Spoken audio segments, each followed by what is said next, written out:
Hi my all dear students. तो हम exercise 12.1 complete कर चुके थे। एक्सरसाइज 12.2 के लिए हम थ्योरी पढ़ रहे थे। हमारा 10th का 12वां एक्सरसाइज चल रहा है वृत्तों से संबंधित क्षेत्रफल। वृत्तों से संबंधित क्षेत्रफल में हम डिस्कस किए थे पिछले लेक्चर में त्रिज्यखंड के बारे में। त्रिज्यखंड क्या होता है, त्रिज्यखंड का क्षेत्रफल क्या होता है, चाप की लंबाई क्या होती है। इस चैप्टर में हम डिस्कस करेंगे वृत्तखंड के बारे में। वृत्तखंड क्या होता है और वृत्तखंड का क्षेत्रफल क्या होता है, इस लेक्चर में हम डिस्कस करेंगे। तो हम एक वृत्त बनाते हैं, एक वृत्त बनाते हैं। ये है हमारा वृत्त। ठीक, हम वृत्तखंड समझेंगे। इस वृत्त में कौन है वृत्तखंड, जिसको बोलते हैं segment of a circle. Segment of a circle. वृत्त का जो है ये सेंटर में क्या होता है, केंद्र। इसका नाम देते हैं हम ओ। ये यहां से यहां तक त्रिज्या, ये भी इसका त्रिज्या कहलाता है, ये इसका कहलाता है जीवा, और ये नीचे वाला इसका कहलाता है चाप। फिर से ओ ए को बोलेंगे इसकी त्रिज्या, क्या बोलेंगे, ओ ए को इसकी त्रिज्या। ओ बी को भी बोलेंगे त्रिज्या। ए बी क्या कहलाएगा, इसकी जीवा कहलाएगा। और ए पी बी को हम बोलेंगे चाप। यहाँ पे ए क्यू बी को भी बोलेंगे हम चाप। ठीक, तो वृत्तखंड कहते किसको है, तो वृत्तखंड का डेफिनेशन है जीवा तथा चाप के बीच जो क्षेत्र होता है उसको हम वृत्तखंड कहते हैं। तो वृत्त का वह क्षेत्र जो जीवा तथा चाप के बीच स्थित हो वृत्तखंड कहलाता है। ये वाला क्षेत्र जो है ये जीवा और चाप के बीच क्या है, स्थित है। ये वाला क्षेत्र को हम नाम क्या देंगे, तो वृत्तखंड बोलेंगे। ये वाला क्षेत्र को क्या बोलेंगे हम, वृत्तखंड। तो हम डिफाइन कैसे करेंगे, डिफाइन हम ऐसे करेंगे, वृत्त का वह भाग जो चाप तथा जीवा के बीच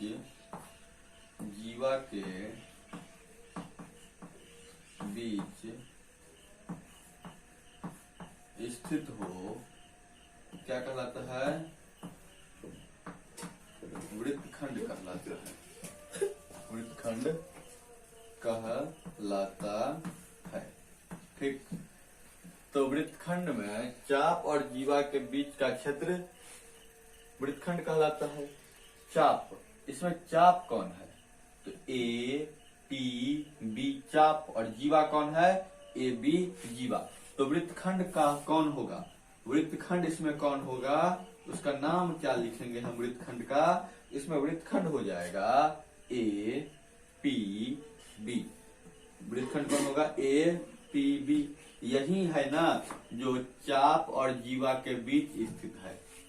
हाँ, बट एक और है जो चाप और जीवा के बीच स्थित है।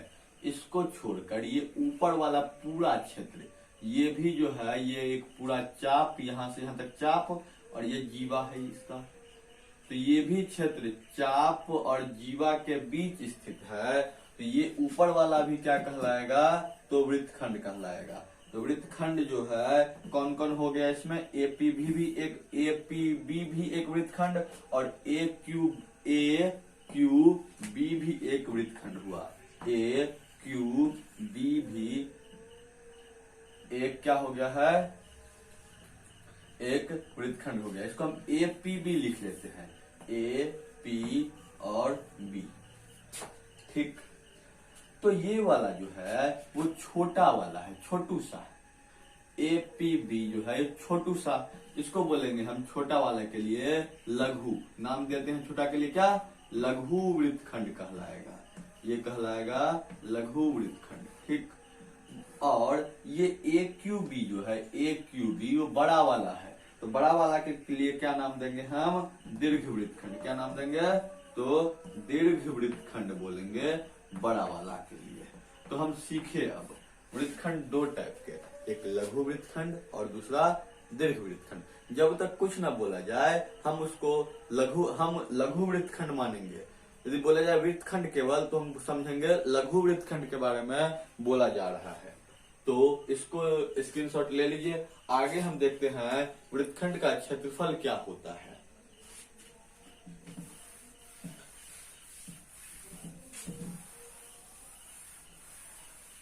तो हम सीखे हैं यहाँ पे वृत्तखंड कितने टाइप के हुए, 2 टाइप के। वृत्तखंड जो है ये 2 टाइप के हुए हैं। कौन कौन?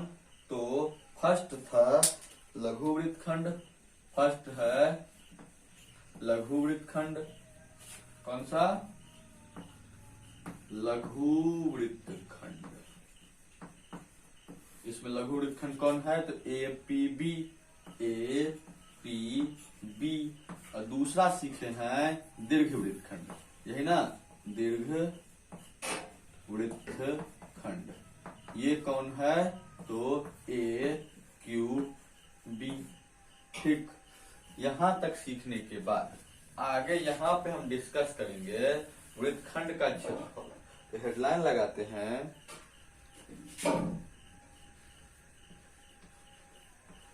वृत्तखंड का क्षेत्रफल। क्या होगा वृत्तखंड का क्षेत्रफल? तो समझते हैं।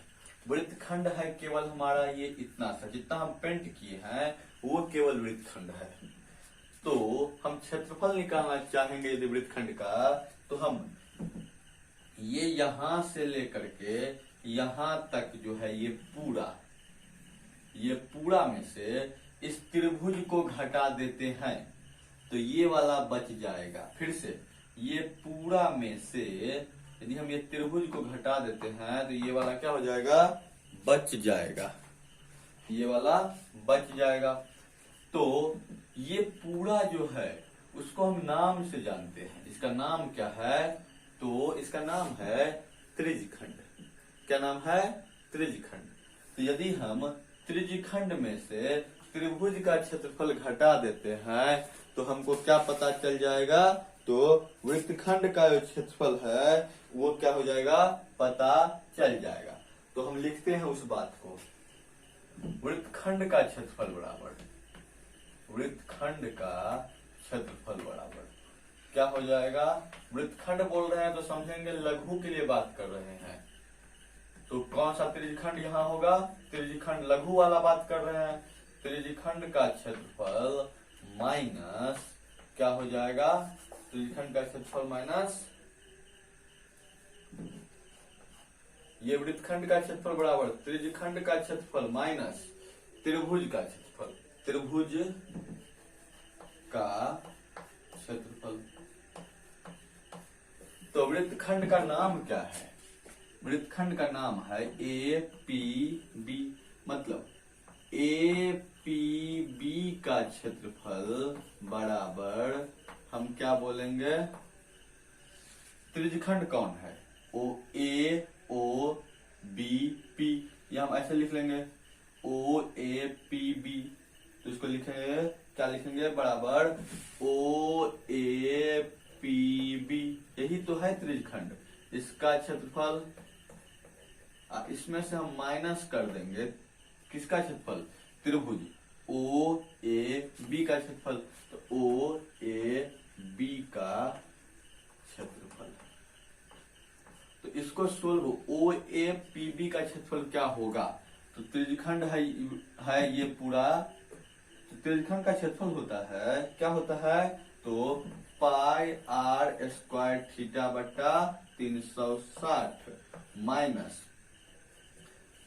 त्रिभुज का क्षेत्रफल।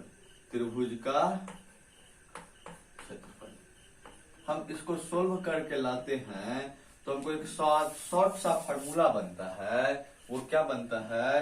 पाई r स्क्वायर थीटा बटा 360 minus 1/2r square sine theta. ये फार्मूला हमको बनता है जब हम इसको सोल्व करते हैं। तो त्रिभुज का क्षेत्रफल को सोल्व करते हैं तो हमको ये आता है 1/2r स्क्वायर साइन थीटा आता है। तो ये होता है किसका क्षेत्रफल? तो वृत्तखंड का क्षेत्रफल। तो हम ये फॉर्मूला जो है अब से क्या करेंगे तो याद रखेंगे। ये फॉर्मूला वृत्तखंड का क्षेत्रफल बराबर वृत्तखंड, ये वाला वृत्तखंड छोटा के लिए बात किए हैं, ये फॉर्मूला। यदि दीर्घ वृत्तखंड का क्षेत्रफल बोला जाए तो त्रिभुज के क्षेत्रफल में से लघु वृत्तखंड का क्षेत्रफल क्या कर देंगे, घटा देंगे। तो यदि हम बात करते हैं दीर्घ वृत्तखंड का क्षेत्रफल, क्या बोलेंगे, ये था किसके लिए, लघु के लिए। तो दीर्घ वृत्तखंड का क्षेत्रफल बराबर दीर्घ वृत्तखंड का क्षेत्रफल बराबर ये होता है क्या, यदि हम पूरा त्रिभुज में से इतना को घटा देंगे तो ये पूरा पता चल जाएगा। यही तो है दीर्घ वृत्तखंड, इसको छोड़कर बाकी सारा। तो ये होता है क्या, त्रिभुज का क्षेत्रफल माइनस वृत्त का क्षेत्रफल माइनस पूरा वृत्त का क्षेत्रफल में से इसका घटा देंगे। वृत्त का क्षेत्रफल माइनस लघु वृत्तखंड का क्षेत्रफल, लघु वृत्तखंड का क्षेत्रफल। ये ऐसे करके हम दीर्घ वृत्तखंड का क्षेत्रफल क्या कर लेंगे, निकाल लेंगे। ठीक, तो अब से हम दो फॉर्मूला याद रखेंगे। वृत्तखंड का क्षेत्रफल पाई आर स्क्वायर थीटा बटा 360 minus 1/2 are square sine theta, और दूसरा वृत्तखंड का क्षेत्रफल दीर्घ वृत्तखंड का क्षेत्रफल बराबर वृत्त का क्षेत्रफल माइनस लघु वृत्तखंड का क्षेत्रफल। तो कि ये किसका क्षेत्रफल है, दीर्घ वृत्तखंड का क्षेत्रफल बराबर ये फॉर्मूला होता है। तो अब ये दो फॉर्मूला हम याद रखेंगे। अब हम सीखते हैं जो ये फॉर्मूला कहां से आ गया, ये फॉर्मूला कहां से आ गया उसके बारे में हम थोड़ा सीखते हैं इस लेक्चर में। ये फॉर्मूला, इसको हम मिटाते हैं, हम इसको प्रूव कर लेते हैं। अब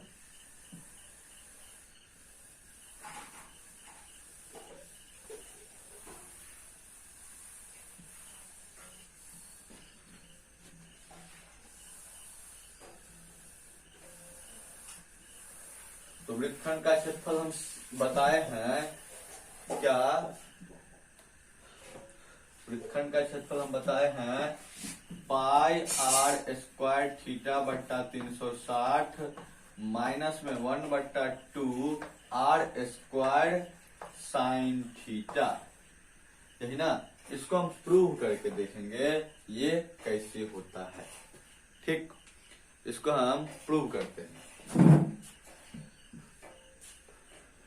ठीक, ये एंगल जो है हमारा क्या है, थीटा है, ये एंगल थीटा है। ठीक, अब यहां से हम एक लंब डालते हैं, यहां से एक हम लंब डालते हैं, तो ये थीटा, तो ये वाला एंगल हो जाएगा थीटा बाई 2, ये वाला भी एंगल हो जाएगा थीटा बाई 2, थीटा का आधा। तो अब हमारे पास दो त्रिभुज है, तो हम त्रिभुज जो है, त्रिभुज OAB, ये दो त्रिभुज से मिलकर बने हैं। यहाँ पे हम नाम देते हैं M। तो ये त्रिभुज और ये त्रिभुज से मिलकर बने हैं OA और B। इसको हम लिखेंगे त्रिभुज OAB बराबर त्रिभुज AMO प्लस त्रिभुज BMO, यही ना। ये त्रिभुज जो है इस दो त्रिभुज से मिलकर बने हैं, मतलब इसका जो एरिया होगा इस दोनों त्रिभुज के एरिया के जोड़ के क्या होगा, बराबर होगा, यही ना। इसका जो क्षेत्रफल होगा इस दोनों त्रिभुज के क्षेत्रफल के जोड़ के बराबर होगा। क्यों, ये दोनों त्रिभुज जोड़ के तो बड़ा त्रिभुज बनता है। हाँ ठीक, यहां तक तो समझे। अब हम त्रिभुज, ये दोनों त्रिभुज का क्षेत्रफल निकालने की कोशिश करते हैं। कौन दोनों का, इस दोनों त्रिभुज का क्षेत्रफल निकालते हैं। तो या हम डायरेक्ट कर लेते हैं क्या, OAB का क्षेत्रफल, ओ ए बी का क्षेत्रफल लिखते हैं। एरिया ऑफ त्रिभुज ओ ए बी बराबर 1/2 गुना त्रिभुज का क्षेत्रफल बराबर होता है 1/2 गुने आधार गुने ऊंचाई। आधार हो जाएगा इसके लिए ए बी और गुने ऊंचाई हो जाएगा इसके लिए क्या, तो ओ एम। क्या हो जाएगा, ओ एम हो जाएगा। ठीक, बट हम ए बी को लिख सकते हैं क्या, A M plus M B, यही ना। तो हम लिख लेते हैं 1/2 गुने ए बी को लिख सकते हैं हम ए एम, प्लस में लिखेंगे हम क्या, एम बी, और गुने ओ एम को हम ओ एम यहां पे छोड़ देते हैं। अब थोड़ा ध्यान देंगे, हम यहां पे एक फार्मूला लगाते हैं साइन थीटा। साइन थीटा हम इस त्रिभुज में बात कर रहे हैं ओ एम ए में, त्रिभुज ओ एम ए में साइन थीटा। तो हम त्रिभुज ओ एम ए में डिस्कस करते हैं। यहां पर हम साइन थीटा लगाते हैं। साइन थीटा बराबर होता है लंब बट्टा कर्ण, बट यहाँ पर थीटा के जगह पर θ/2 है, तो लिखेंगे साइन θ/2 बराबर थीटा के सामने वाला लंब मतलब ए एम जो है लंब कहलाएगा, और कर्ण जो होगा ओ ए कहलाएगा, ओ ए। ठीक, अब यहां से हम ए एम बराबर लिखेंगे क्या, तो ओ ए साइन θ/2, इसको समीकरण 1 मानते हैं। अब हम पुनः दूसरा त्रिभुज देखते हैं। पुनः त्रिभुज ओ एम बी में, ओ एम बी में यहां से अभी हम साइन थीटा लगाते हैं। साइन थीटा के जगह पे लिखेंगे θ/2 बराबर लंब होगा यहाँ पे कौन, थीटा के सामने वाला लंब एम बी, और बट्टा में कर्ण होगा कहाँ, क्या यहाँ पे ओ बी। ठीक, अब यहां से भी हम एम बी का वैल्यू निकाल लेते हैं। एम बी का वैल्यू यहां से आ जाएगा क्या, ओ बी साइन θ/, क्या हो जाएगा, 2 हो जाएगा। अब यहां से एम बी और ए एम का वैल्यू जो है रख देंगे, तो हम रख देते हैं, तो लिखेंगे 1/2 इंटू ए एम के जगह पे हम क्या लिखेंगे, O A sine θ/2, O A sine θ/2 plus, और हम एम बी की जगह पे लिखेंगे O B sine θ/2, O B sine θ/2 into में लिखेंगे हम ओ एम, है ना। हम यहां पे लिखेंगे ओ एम। ठीक, अब यहां से इसको हम क्लीन कर देते हैं, इसका हमको काम हो गया है। तो अब तो हो जाएगा 1/2 इंटू यहाँ पे साइन θ/2, यहाँ पे भी साइन θ/2, तो हो जाएगा, क्या हो जाएगा, साइन θ/2 कॉमन, साइन θ/2 कॉमन, तो क्या बच जाएगा, ओ ए प्लस में ओ बी, ओ ए प्लस क्या बच जाएगा, ओ बी, तो 1/2 इंटू यहां पे हम 2 साइन, यहां पे और क्या बच जाएगा, ओ एम, तो 2 साइन, सॉरी 1/2 साइन θ/2, ओ ए को लिखेंगे आर, और इसको भी लिखेंगे हम आर, और यहाँ पे गुने हम लिख लेंगे क्या, ओ एम। ठीक, तो 1/2 इंटू साइन θ/2 गुने हो जाएगा यहाँ पे आर 2r, क्या हो जाएगा, 2r, और गुने हम यहाँ पे लिख लेते हैं ओ एम। ठीक, अब यहां से ये 2 कैंसिल हो जाएगा, तो बचेगा साइन θ/2 इंटू आर गुने ओ एम। ठीक, हम यहाँ पे ओ एम को यदि चेंज कर लें तो हमारा काम हो सकता है। तो हम OM को कैसे चेंज करेंगे, OM को जो है हम त्रिज्या के टर्म में लिखना चाहेंगे। तो हम यहाँ पे से चेंज करते हैं, त्रिभुज AMO में, AMO में यहाँ पे साइन थीटा है ना, यहाँ पे हम साइन थीटा, सॉरी ये हमारा है इस क्या है आधार और ये हमारा है कर्ण।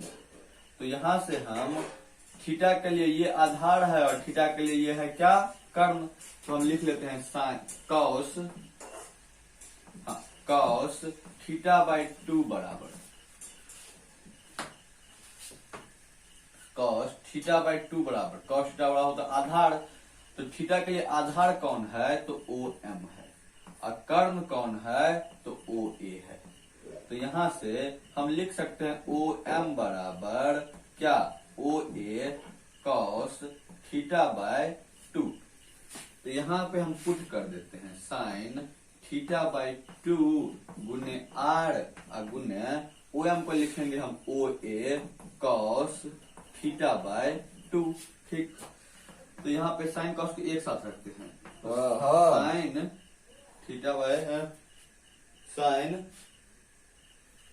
Theta by 2 into cos theta by 2 और यहाँ पे ये R और यहाँ पे OA को हम क्या लिखेंगे R लिखेंगे। ठीक, हम ऊपर नीचे 2 से मल्टीप्लाई और 2 से डिवाइड भी कर देते हैं। ठीक, अब हम क्या करते हैं, इसको क्लीन करते हैं हम, या इसको क्लीन करते हैं। ये फॉर्मूला हम प्रूव करेंगे, यही प्रूव करना है ना। तो रुकिए, या ऊपर का क्लीन कर लेते हैं। यहाँ पे हमको ये आया है, तो यहां से हम क्लीन कर लेते हैं और तब देखते हैं। तो हमको आया है 2 से गुना भी कर दिए हैं, तो 2 sine theta by 2 into cos theta by 2 into are square हो जाएगा और बट्टा में कितना हो जाएगा 2 हो जाएगा। अब 2 साइन ए कॉस बी क्या होता है फॉर्मूला, साइन 2a, 2 साइन ए कॉस बी होता है फॉर्मूला साइन 2a। तो साइन 2a, तो इतना के लिए फॉर्मूला लग गया है साइन 2a गुने आर स्क्वायर। तो a के जगह पे कितना है हमारा थीटा बाय 2 है, तो ये 2 से 2 कट गया, नीचे का ये 2 हमारा है ये। तो क्या आ गया है हमको sine theta into are square बट्टा में 2। इसको हम लिखेंगे कैसे 1/2 आर स्क्वायर साइन थीटा। तो हमको क्षेत्रफल निकल के आया इस त्रिभुज का कितना, त्रिभुज का क्षेत्रफल मैंने हम मान रखे थे, ये त्रिभुज का क्षेत्रफल, इसका इसी को सोल्व करके ये आया था और इसी में मान रखे थे, सबका मान जो है इसी में मान रख करके हम ये फॉर्मूला लाए हैं 1/2 आर स्क्वायर साइन थीटा। मतलब इस त्रिभुज का क्षेत्रफल आया 1/2 आर स्क्वायर साइन थीटा। तो यहाँ पे हम वही लिखे थे 1/2 आर स्क्वायर साइन थीटा, जो कि त्रिभुज OAB का क्षेत्रफल था। तो हम लिखे थे वहां पे त्रिज्यखंड का क्षेत्रफल, ये त्रिज्यखंड का क्षेत्रफल माइनस त्रिभुज का क्षेत्रफल। तो त्रिज्यखंड का क्षेत्रफल तो ये होता है और त्रिभुज का क्षेत्रफल 1/2 गुने आधार गुने ऊंचाई को सोल्व करके हम ये लाए हैं और इसको हम यहाँ पे डायरेक्ट रख दिए हैं। तो हमको ये फार्मूला, नया फार्मूला बन गया है वृत्तखंड का क्षेत्रफल बराबर पाई स्क्वायर थीटा बटा 360 minus 1/2 are square sine theta. तो हम इसका यूज क्या करेंगे अब, तो यहीं पे हम अगले लेक्चर को खत्म करते हैं और नेक्स्ट लेक्चर में हम एक्सरसाइज डिस्कस करेंगे, एक्सरसाइज 12.2 डिस्कस करेंगे। Thank you.